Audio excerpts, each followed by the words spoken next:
दोस्तों, इजरायल ने किया जंग का ऐलान, अब युद्ध होके रहेगा।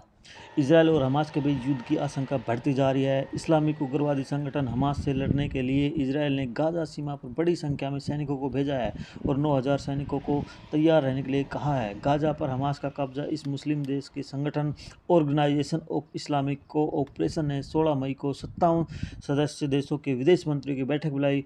OEI ने ट्वीट करके कहा कि ये बैठक सऊदी अरब के अनुरोध से बुलाई गई है।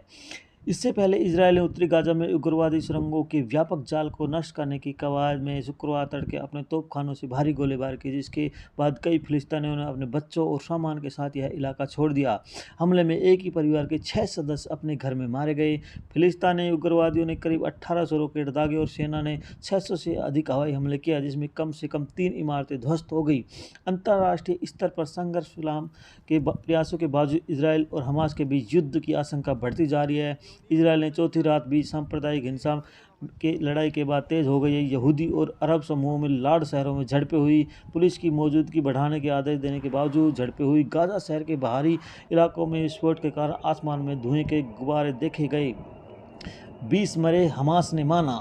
हमास और इस्लामिक जिहाद उग्रवादी समूह ने 20 लोगों के मारे जाने की पुष्टि की है। हालांकि इजरायल ने कहा कि संख्या इससे कहीं अधिक हो सकती है। इजरायल में 7 लोगों की मौत हो गई, जिनमें 6 साल का लड़का और एक सैनिक शामिल है। गाजा सिटी के बाहरी हिस्से में इजरायल के साथ लगने वाली उत्तरी और पूर्वी सीमा के करीब रह रहे कई फिलिस्तीनी शुक्रवार को गोलीबारी और बम हमलों के कारण अपने बच्चों और सामान को लेकर वहां चले गए और शहर में लोग ट्रकों में बैठकर, पैदल और अन्य पशुओं पर बैठकर संयुक्त द्वारा संचालित स्कूलों में पहुंचे और वहां पे 200 से ज़्यादा इमारतों को तबाह कर दिया गया है, जिसमें 24 स्कूल और उनमें पढ़ने वाले 24,000 से ज़्यादा विद्यार्थियों पर संकट खड़ा हो गया है। लेकिन इजरायल थमने का नाम नहीं ले रहा है।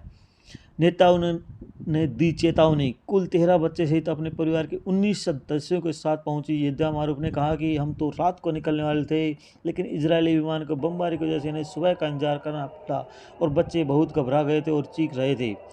और नेताओं ने कहा है कि मैंने कहा था कि हमास से बहुत भारी कीमत वसूल करेंगे, हम यही कर रहे हैं और हमारे बल यही करते रहेंगे और हमास भी इसके लिए पीछे हटने को तैयार नहीं है।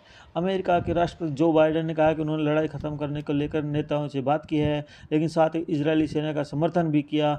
हमास ने भी पीछे हटने का कोई संकेत नहीं दिया। उसने दिन भर कई रॉकेट दागे। हमास ने कहा उसने गाजा से सबसे अधिक शक्तिशाली रॉकेट आयशा दागे। उसने ड्रोन भी छोड़े हैं, जिससे इजरायल ने फौरन मार गिराया है।